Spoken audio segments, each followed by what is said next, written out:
Our sermon text this morning is from Genesis chapter 25, verses 19 through 34. This starts on page 21 in the Old Testament for those of you that are reading along in the Pew Bibles. Listen now for the word of the Lord. These are the descendants of Isaac, Abraham's son.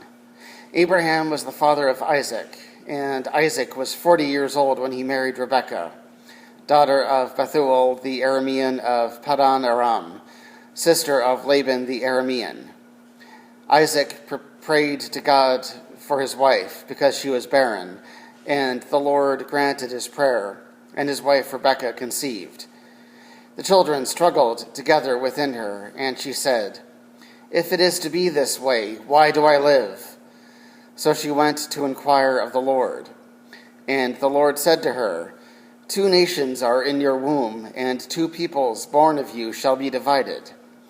The one shall be stronger than the other, and the elder shall serve the younger." When her time to give birth was at hand, there were twins in her womb. The first came out red, all his body like a hairy mantle, so they named him Esau. Afterward, his brother came out, with his hand gripping Esau's heel. So he was named Jacob. Isaac was 60 years old when she bore them. When the boys grew up, Esau was a skillful hunter, a man of the field, while Jacob was a quiet man living in tents. Isaac loved Esau because he was fond of game, but Rebekah loved Jacob. Once, when Jacob was cooking a stew, Esau came in from the field, and he was famished. Esau said to Jacob, "Let me eat some of that red stuff, for I am famished." Therefore he was called Edom. Jacob said, "First sell me your birthright." Esau said, "I am about to die. Of what use is a birthright to me?" Jacob said, "Swear to me first." So he swore to him and sold his birthright to Jacob. Then Jacob gave Esau bread and lentil stew, and he ate and drank, and rose and went away. Thus Esau despised his birthright.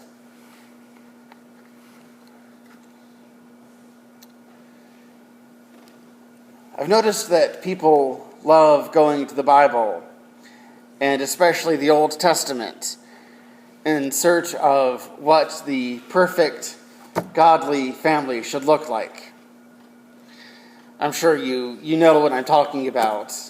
Periodically, some preacher, usually who's angry about some particular thing that's going on, starts to think that he's a certified family therapist or something, and so he makes what seems like some kind of judgmental blanket statement about what does or doesn't constitute a godly or Christian or biblical family. It's too bad, really, that these experts on biblical families weren't around when the events of the Old Testament were happening. A lot of these characters really could have used some advice. Some of these families that appear in the Bible seem to contradict our modern image of the perfect biblical family. And so we turn today to Isaac and Rebekah and their children. You might remember previously in Genesis that Isaac's father, Abraham, has tried to pass his wife off as his sister to save his own neck more than once, and then nearly sacrificed Isaac at the altar. No major fault on Isaac's part gets mentioned in Genesis, but it looks at first like he's not going to have a family. Then he does, and the sibling rivalry begins in utero. If you're familiar with Genesis, you'll remember that Jacob's conniving doesn't end with today's story and gets passed on to his own children then, and the dysfunction continues. Hardly the model of a perfect family that some people would like to hold up to us. And yet these broken, dysfunctional people were the recipients and the beneficiaries of, and even the conveyors of, God's covenant with humankind. Somehow, despite all the strife and the brokenness and the wrongdoing, God uses seemingly ordinary, flawed people to work out his plan for people in history. Sometimes we want to gloss over the faults of the characters in the Bible in order to make them look like people who can do God's work without God helping much. But if God's plan can be worked out through these seriously flawed people like Jacob and Esau, we should really take heart. If God can use people like them, maybe he can even work out his plan for the world with people like us in the church today. Rebekah notices the fighting between Jacob and Edom before the children are even born, and so she goes to God, asking what in the world could possibly be going on. I'm sure many of you who have had children know the feeling. God responds, 2 nations are in your womb, and 2 peoples born of you shall be divided. The one shall be stronger than the other. The elder shall serve the younger. Maybe not what she'd wanted to hear. Probably she would have preferred God to say something along the lines of, don't worry, they'll stop soon, or go ahead and tell them to sit still and be quiet already. Instead, what she gets is a prediction that the fighting is likely to continue. Surely enough, Jacob and Esau, have their falling out over the birthright. Jacob ends up fleeing the land that his family lives on out of fear of what Esau's going to do to him. The bigger, stronger, sort of older brother is bound to be upset. But eventually, after their falling out, Jacob comes back, and rather than killing each other, they're eventually reconciled to one another. There's a lesson in this story to us that if we try to clean the story up too much, we'll miss. Differences are inevitable. Wherever people live closely together, there are bound to be conflicts. Like the patriarchs, we're doomed to argue with each other from the beginning. But with God's help, that doesn't have to be the end of the story. As much as we might fight with each other, God's work can still be done. God's plan can still unfold. He can use all of us to do his will. And we can even, despite our differences, learn to love one another, even if we disagree. I've been thinking about this lately, partly because you probably know there was a General Assembly meeting recently. The denomination met in Detroit just last month, a couple of weeks ago. And sure enough, there was fighting. We Presbyterians are very good at arguing with one another. We make the patriarchs of Genesis look like the Brady Bunch sometimes. Some decisions were made that have upset a lot of people. You probably know the issues I'm talking about. Either way that decision went, one side or the other was bound to be happy and the other one was bound to be deeply grieved. Some people are saying that we're finally moving forward into the 21st century, while others are saying that the denomination is descending into heresy and is bound to fall into irrelevance. But on the other hand, I think today's story suggests that God is bigger than our problems and our fighting.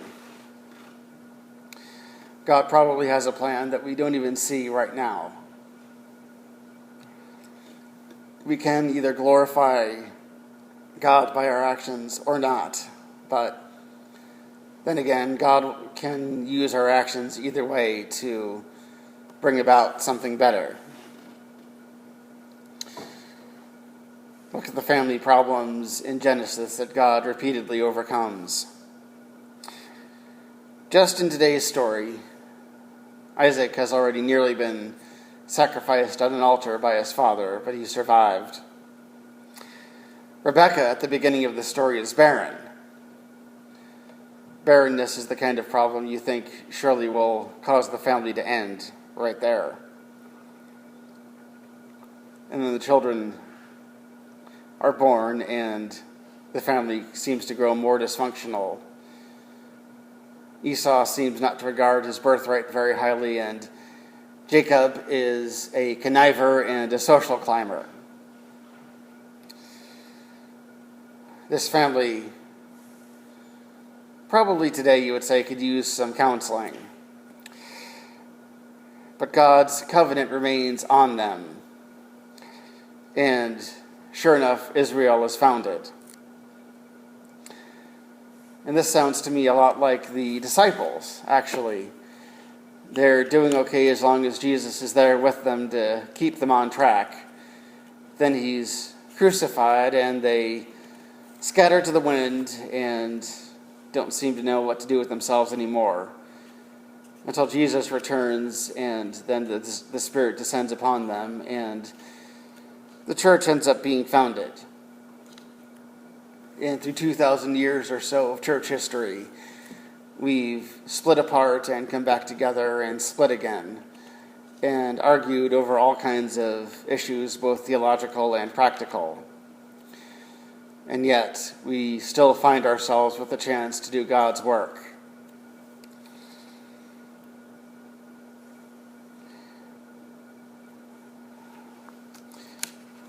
These two people, Isaac and Rebekah, we're told Isaac is 40 years old when he gets married. God, there's still hope. And we assume that Rebekah may very well have been past what would be considered normal childbearing ages to begin with. She's barren. The children are fighting even before birth. The parents are both playing favorites. I think that's reflected sometimes in congregations, not just in denominations, but in individual congregations too. People have pet issues. We often get lost amid arguments over rules or procedure or other hang-ups. And we often forget about God. And even when we don't, we tend to not be able to agree on what exactly God wants from us. And yet, we're told we're to continue to seek after God. And we can, if we do, we can do God's work, sometimes even if by accident, because God is guiding us and is active in all that we do. And the possibility of us loving one another despite our differences still exists. The story promises that there can be healing if only we'll allow it. And sometimes when God's work gets done in the church, God's work is done despite of us, despite our efforts. People catch glimpses of God all the more because he's worked powerfully through ordinary people. With God's help, good things can happen, either because of or in spite of all the human failings that still exist. God's presence is required for God's work to be done, but we're not let off the hook. We're not just along for the ride. God still calls us to get on board. We're reminded of the power of praying to God and submitting yourself to God in today's story. Isaac is deeply grieved that his wife is barren, and we're told that he prays to God about this problem. And sure enough, Rebekah conceives. Later, during Rebekah's pregnancy, the children are already kicking, apparently a little more than normal. Most women that have carried children will tell you, sometimes even when you only have one child, it feels like he's fighting with someone. Apparently these children are a little rowdier than most. And she goes to God with that. And she gets guidance. It might not have been the guidance that she was hoping for, but it's something that helps her and gives her strength and lets her know that God is present with her. Another thing that is important to see in this story is the patience of Rebekah and Isaac and God. We should realize that Isaac is 40 years old when he marries Rebekah, and the children are born when he's 60. 20 years elapse. It's 20 years, we assume, of hoping and praying and wondering if God is ever going to respond. God often does respond, but not always on our time schedule. Sometimes we're called to be patient and just continue to pray. And beyond that, there's the simple lesson that we are sometimes called to just accept some amount of disagreement. Disagreements within the church don't mean that one side or the other is losing faith or doesn't have the church's best interest in mind. We are called to continue to try to work it out as best as we can, in the hopes that with God's help, good things can happen. Amen.